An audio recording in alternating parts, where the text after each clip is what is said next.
you're a storyteller, and I'm wondering how you're telling your story these days, right? Like, what are the set of events that give us Lawrence Barriner, right? Like, how do you end up here? Yeah. So if I were to just to keep it cute, if I think Not hard. if I think of three elements of my story, things that make me who I am. First is I am the son of a pastor and a teacher. And the older I get, the more I see both of those things showing up in my way of being. And mostly I'm pissed about it. But sometimes like, okay, I understand how this comes so naturally. Because I didn't create it myself. Right. Like it's a thing that was just woven into my DNA or my experiences as a child. So that's, I think, one thing. And a sub-bullet on that, my mom just retired in May after 37 years of teaching. Wow. And that is, I just feel so grateful to be experiencing her on the other side of her retirement. She like texted our family thread on Monday and was like, I'm going to the Grand Canyon on Thursday. Nice. Which, you know, she had to be at school. Like that was never, anyways, I just am really loving that transition and excited for how her and I will be in relationship differently in the future because teacher is not her primary identity anymore. Anyway, so I think a second thing is I grew up in the South. I was born in Atlanta. I lived in Miami for a little bit, and then we moved to Tallahassee, Florida, and that's where I spent most of my young childhood and my teenage years. And I, as much as I dislike it, or as much as I often dislike it, I am a child shaped by the South. I like it when it's hot. Yes. When it thunderstorms, I feel great. I love the ocean. I have deep affinity for pine trees. Like the number of hours I've spent raking pine needles from my front yard is astronomical. And I just feel like a strong affinity for the geography of the South. And I think that's connected to this third element of myself, which is the part of the South I dislike is the conservative Christianity, particularly as it relates to homophobia. So I'm queer. And I think I've known that for all of my conscious life. Like I remember at very early ages being attracted to like little boys in my kindergarten. You know, and there's a lot there, but for me it was something that was just always a part of me. And the South really tried to make it not a part of me. Right. For years and years, I tried to pray it away. I tried to pretend like it didn't exist, which is different than trying to pray it away. Like praying away is like, I see it, I don't want it. Right. Pretending it doesn't exist is a whole different type of conflict. And I escaped the South as soon as I could. When I was 18, I came to Boston for college, and that's why I've been here. But that like repulsion from conservative Christian dogma, which was very homophobic, has taught me a lot. Yeah. And I know as my parents age, it's very likely that I'll go back to tend to care for them. And there's part of me that's really angsty about that, and there's another part of me that's like, okay, fine. Like I really want to hang out with some pine trees and like reconnect with land that my body knows and that knows my body. Yeah, so I think just the last little thing about the queerness is that I had to escape Florida. I felt like I had to escape Florida to express and find my full queer self. And that's obviously always still unfolding. But now that I feel more grounded and centered in my queerness, I feel much more capable of being anywhere and being grounded in my queerness. Yeah. Thank you. Thank you. That's powerful. It moves me.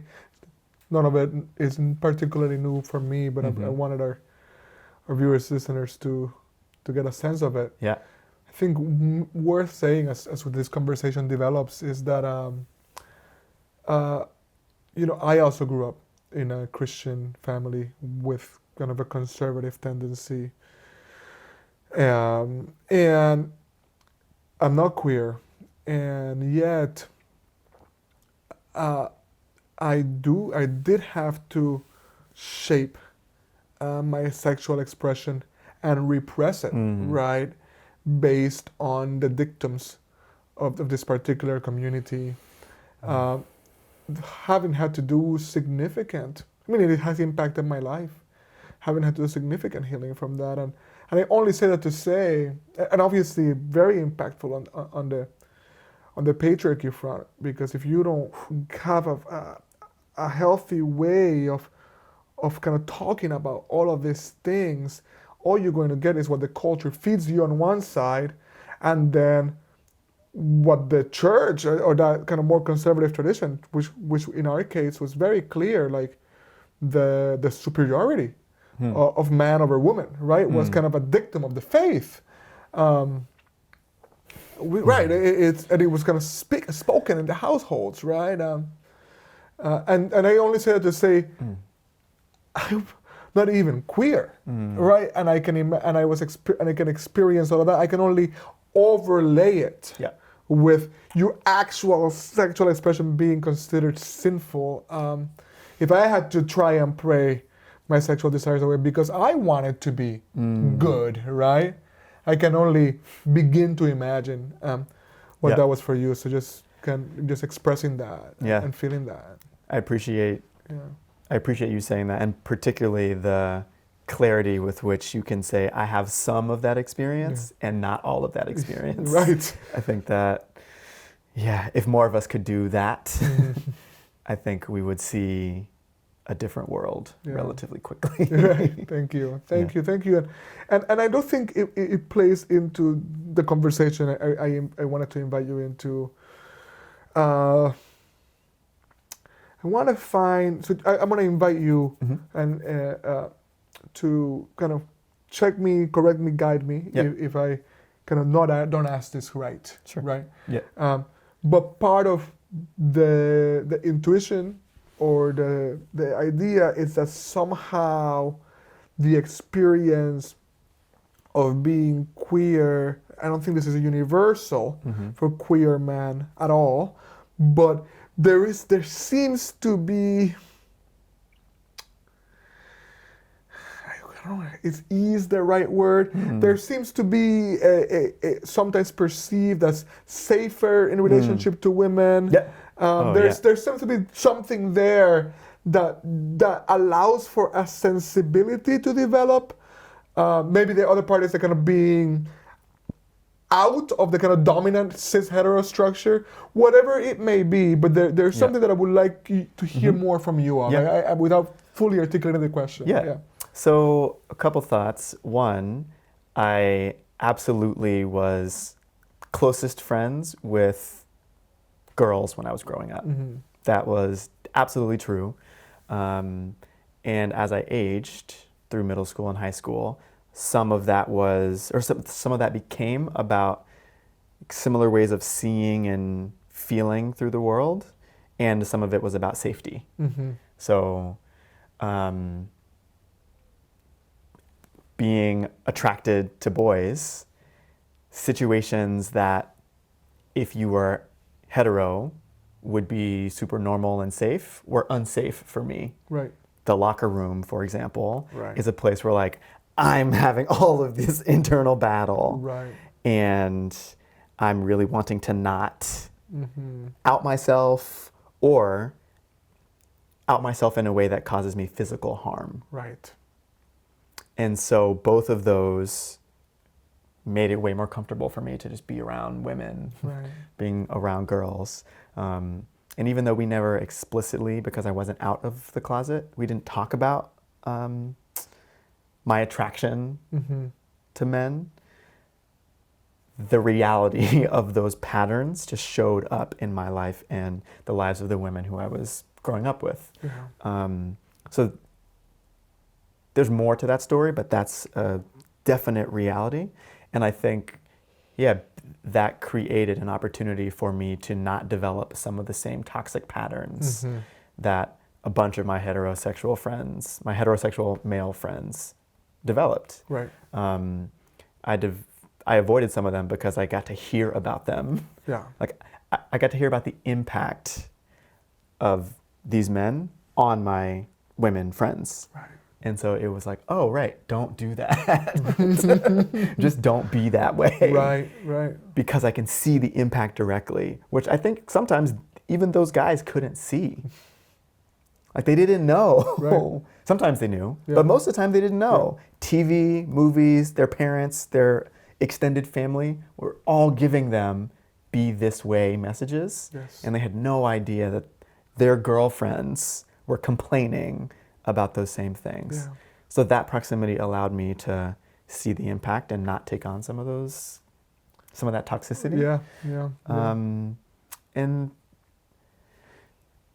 I think just because it feels kind of relevant, what I've continued to learn as I am out of the closet and getting older, turns out a bunch of those women who I was friends with were also queer. Huh.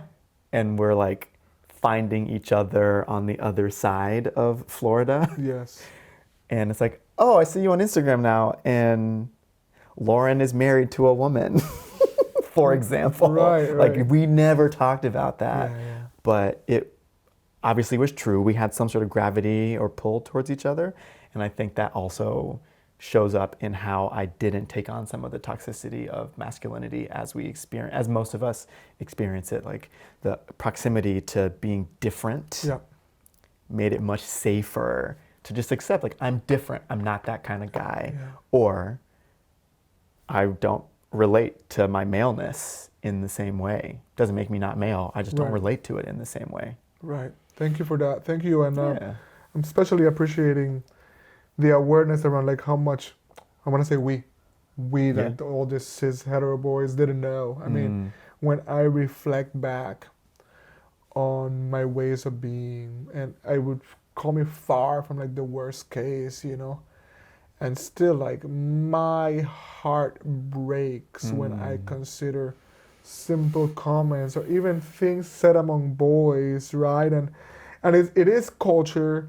It is almost kind of being abandoned about it with like by the church saying just don't be sexual, right? Or like then it being fed by the other culture, and then like this turmoil of hormonal development happening within you, right? And you just like you become an idiot and you behave like one, and you are hurtful, and you have no clue. Yep.